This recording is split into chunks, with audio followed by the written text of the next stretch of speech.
Donc, on vient de vérifier rapidement que les autres paragraphes utilisent bien le style corps du texte, notamment en empêchant temporairement le soulignement en couleur.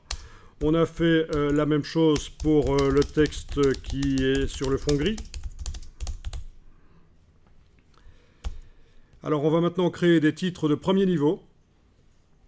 Donc, dans le document, je vais aller au début du document et je vais dire, tiens, le tout premier sous-titre, en fait, c'est pas un sous-titre, ça va être un titre de premier niveau, donc un titre plus grand.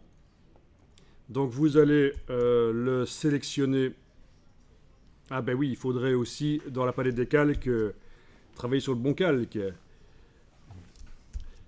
Donc je déverrouille dans la palette des calques le calque texte, je verrouille le calque bloc texte info complémentaire. C'est toujours une sécurité de travailler comme ça sur un seul calque en même temps.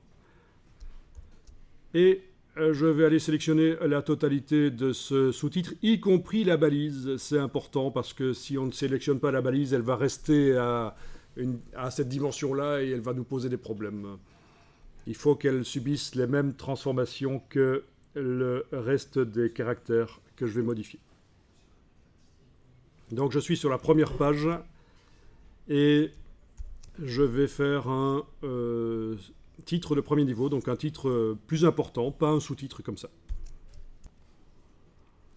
Bon, ben, au départ de ça, je vais dans la palette caractères, menu texte caractère par exemple pour la trouver, et je vais aller changer la dimension. Bon, est-ce que je change la police? Peut-être pas, parce que si je commence à multiplier les polices de caractères dans le document, ça va commencer à devenir une auberge espagnole. C'est pas vraiment ce qu'on recherche.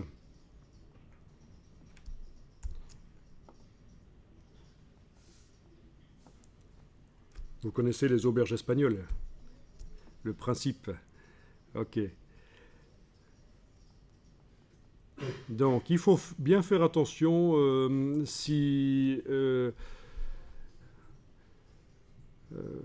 non, mais là, ça devrait aller. Oui, non, mais quand même, si la césure n'est pas enclenchée, et actuellement, c'est pas le cas, je pense, si je vais dans le menu texte paragraphe, je vais aller voir à césure. Et à mon avis, elle n'est pas enclenchée, bien sûr.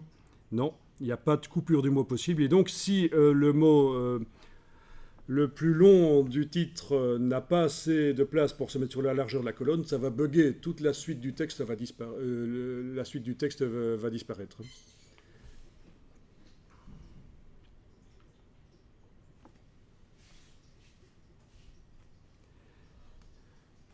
Ok.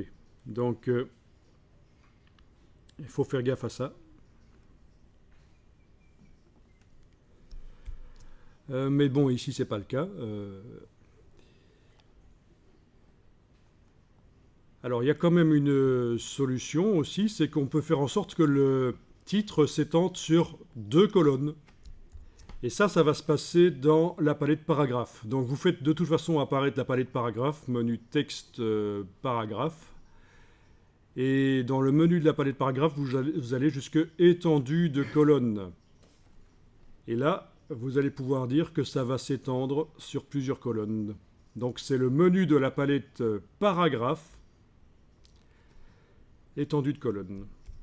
Alors oui, c'est peut-être un peu bizarre, parce que normalement, quand on a fait des styles de paragraphes, on ne modifie plus manuellement le texte par les palettes caractères et paragraphes. Mais là, comme je suis en train de mettre au point un nouveau style qui n'existe pas encore, mais qui va bientôt exister, forcément, je suis obligé de passer par les palettes caractères et paragraphes. Étendue de colonne, je vais dire que ça s'étend sur 2 colonnes.